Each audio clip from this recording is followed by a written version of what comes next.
সদৌ অসম ন্যায়িক কৰ্মচাৰী সন্থাৰ 32 সংখ্যক সাধাৰণ সভাৰ আজি দ্বিতীয় দিন ডিব্ৰুগড় জিলা গোটৰ আতিথ্যত আমি ইয়াত আজি সমবেত হৈছোঁ। অসমৰ 34খন ন্যায়িক জিলা যিখিনি আছে তাৰে 32খন জিলাৰ প্ৰতিনিধি ইয়াত সমবেত হৈছে আৰু আমাৰ কিছুমান সমস্যা আছে, সমস্যা আৰু ন্যায্য দাবী আছে। সমস্যা ন্যায্য দাবীকেইটা হ'ল মহামহিম উচ্চতম ন্যায়ালয়ে 7/10/2009 চনত এটা হুকুম দিছিল। সেই হুকুমত কৈছিল যে প্ৰত্যেক জিলাত bench clerk grade 1, grade 2, grade 3 এই তিনিটা পদ সৃষ্টি কৰিব লাগিব। কিন্তু 7/10/2009 তেতিয়া দিয়া জাজমেণ্ট আজিলৈকে ফুল্লি ইমপ্লিমেণ্ট কৰা নাই। এইটো আমাৰ কাৰণে ডাঙৰ, আমাৰ কৰ্মচাৰীসকলৰ মাজত ডাঙৰ ক্ষোভ। সেইটো হোৱাৰ কাৰণে কি হৈছে, আমি প্ৰমোশ্যনৰ পৰা আমি বাধা পাইছোঁ, প্ৰমোশ্যন হোৱাৰ বাধা পাইছোঁ। সেইটো এটা আমাৰ প্ৰধান দাবী।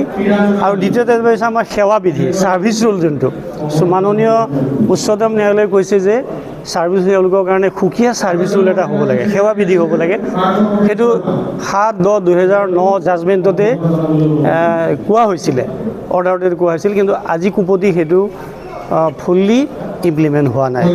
কিন্তু এই কথাখিনি আমাৰ ইয়াত বিতংভাৱে আলোচনা হৈছে, আলোচনা হ'ব। এতিয়ালৈকে অৱশ্যে আমাৰ সম্পূৰ্ণ প্ৰস্তাৱ লোৱা হোৱা নাই এতিয়ালৈকে। আমি নিশ্চয় সেইখিনি কথাৰ ওপৰত আমাৰ ৰাইজে, আমাৰ সদস্যই, বিভিন্ন জিলাৰ পৰা অহা প্ৰতিনিধিসকলে নিশ্চয় আমাক ভাল প্ৰস্তাৱ আগবঢ়াব আৰু তেওঁলোকৰ প্ৰস্তাৱ মৰ্মে আমি আগন্তুক ব্যৱস্থা ল'ম। জুবিন ন্যায় বৰ্তমান চাওক আদালতত আছে। আমি আদালতৰ ওপৰত আমাৰ বিশ্বাস আছে আৰু আমি নিশ্চয় একদম উচিত আমি ন্যায় পাম। ডিব্ৰুগড় জিলাত সদৌ অসম ন্যায়িক কৰ্মচাৰী সন্থাৰ 32তম বাৰ্ষিক অধিৱেশনখন ডিব্ৰুগড় জিলাত অনুষ্ঠিত হয়। আজি ডিব্ৰুগড় জিলাত সদৌ অসম ন্যায়িক কৰ্মচাৰী সন্থাৰ বিভিন্ন কাৰ্যকৰ্তাকে লৈ বিষয়ববীয়াবোৰ উপস্থিত থাকে। এই চৰিত আপোনালোকক মই জনাব বিচাৰিছোঁ যে ডিব্ৰুগড় জিলাত যি বাৰ্ষিক অধিৱেশনত মই নিজে অল ইণ্ডিয়া জুডিচিয়েল এমপ্লয়িজ কনফেডাৰেশ্যনৰ নেশ্যনেল ছেক্ৰেটাৰী হিচাপে মই ইয়াত উপস্থিত আছোঁ। লগতে আমাৰ ইষ্টাৰ্ণ জোনৰ প্ৰেছিডেণ্ট তেখেত এইখন সদৌ অসম ন্যায়িক কৰ্মচাৰী সন্থাৰ সভাপতি প্ৰমুখে, আমাৰ কেন্দ্ৰীয় কমিটিৰ কৰ্ণধাৰ কমিটিৰ সদস্য শ্ৰীযুত মদন উপাধ্যায় ডাঙৰীয়া, আমি সকলোৱে মিলি আজি এইখন সভাত মিলিত হৈছোঁ। আমাৰ সভাৰ মেইন উদ্দেশ্যটো হ'ল যে আমাৰ ন্যায়িক কৰ্মচাৰী সন্থাৰ জাষ্টিছ ছেফটি কমিশ্যনৰ ৰিকমেণ্ডেশ্যনৰ ওপৰত যিখিনি আজিলৈকে আনইমপ্লিমেণ্টেড পাৰ্টবোৰ এতিয়ালৈকে ইমপ্লিমেণ্ট হোৱা নাই, সেইখন সম্পৰ্কে আমি বিস্তংভাৱে আলোচনা কৰিছোঁ।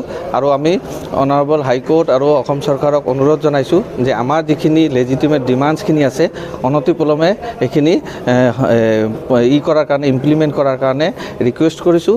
লগতে এই মিডিলতে আমি অল ইণ্ডিয়া জুডিচিয়েল কনফেডাৰেশ্যনৰ তৰফৰ পৰা অনাৰেবল সুপ্ৰিম কোৰ্টতো আমি ছেক্ৰেটাৰী জেনেৰেলৰ লগত আমি এটা আলোচনাত মিলিত হৈছিলোঁ।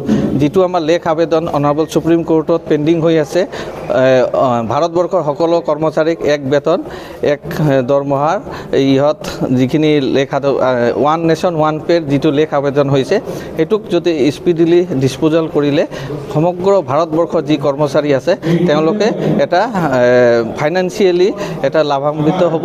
আৰু এইখন সভাত আমাৰ সংগঠনটো মজবুত কৰাৰ কাৰণে সকলোৱে মিলিত হৈছোঁ, যাতে জুডিচিয়েল এমপ্লয়িজখিনি আজি ন্যায় প্ৰণালীত এটা অভিন্ন অংগ, তেওঁলোকে যাতে জাষ্টিছ ডেলিভাৰী ছিষ্টেমত তেওঁলোকে যাতে নিজৰ ভূমিকাখিনি ভালকৈ ৰাখে। এইখিনি এই সম্পৰ্কে এতিয়ালৈকে আমি কোনো আলোচনা কৰা নাই। কিন্তু আমাৰ সদৌ অসম ন্যায়িক কৰ্মচাৰী সন্থাৰ পৰা গুৱাহাটী উচ্চ ন্যায়ালয়ত এটা কমিটি গঠন কৰি দিব। সেই কমিটিত আমি আমাৰ যিখিনি সমস্যা আছে বা আৰু আমাৰ আগন্তুক যি সমস্যা সম্পৰ্কে আমি সেইখিনিত আলোচনা কৰিম। এতিয়ালৈকে আমাক কোনো স্পষ্ট দিয়া হোৱা নাই।